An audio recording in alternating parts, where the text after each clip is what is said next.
एक आदमी ने बहुत ही खूबसूरत लड़की से शादी की। शादी के बाद दोनों की ज़िंदगी बहुत प्यार से गुजर रही थी। वह उसे बहुत चाहता था और उसकी खूबसूरती की हमेशा तारीफ़ किया करता था। लेकिन कुछ महीनों के बाद लड़की चर्म रोग से ग्रसित हो गई और धीरे धीरे उसकी खूबसूरती जाने लगी।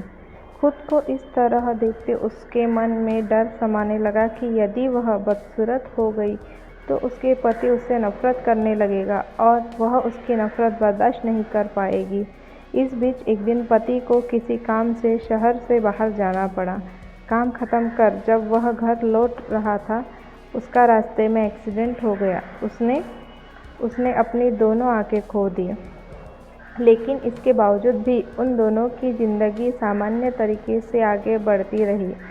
समय गुजरता रहा और अपने चर्मरोग के कारण लड़की ने अपनी खूबसूरती पूरी तरह गंवा दी। वह बदसूरत हो गई, लेकिन अंधे पति को इस बारे में कुछ भी पता नहीं था, इसलिए इसका उनके खुशहाल विवाहित जीवन पर कोई प्रभाव नहीं पड़ा। वह उसे उसी तरह प्यार करता रहा। एक दिन उस लड़की की मौत हो गई। पति अब अकेला हो गया था। वह बहुत दुखी था।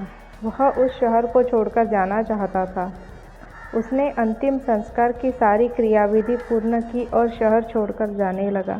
तभी एक आदमी ने पीछे से उसे पुकारा और पास आकर कहा, अब तुम बिना सहारे के अकेले कैसे चल पाओगे? इतने साल तो तुम्हारी पत्नी तुम्हारी मदद किया करती थी। पति ने जवाब दिया, दोस्त, मैं अंधा नहीं हूँ।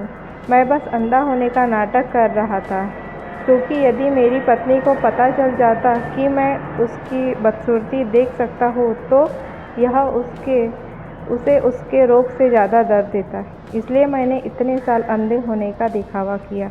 वह बहुत अच्छी पत्नी थी। मैं बस उसे खुश रखना चाहता था। खुश रहने के लिए हमें भी एक दूसरे की कमियों को प्रति आंखें बंद कर लेनी चाहिए और उन कमियों को नज़रअंदाज कर देना चाहिए।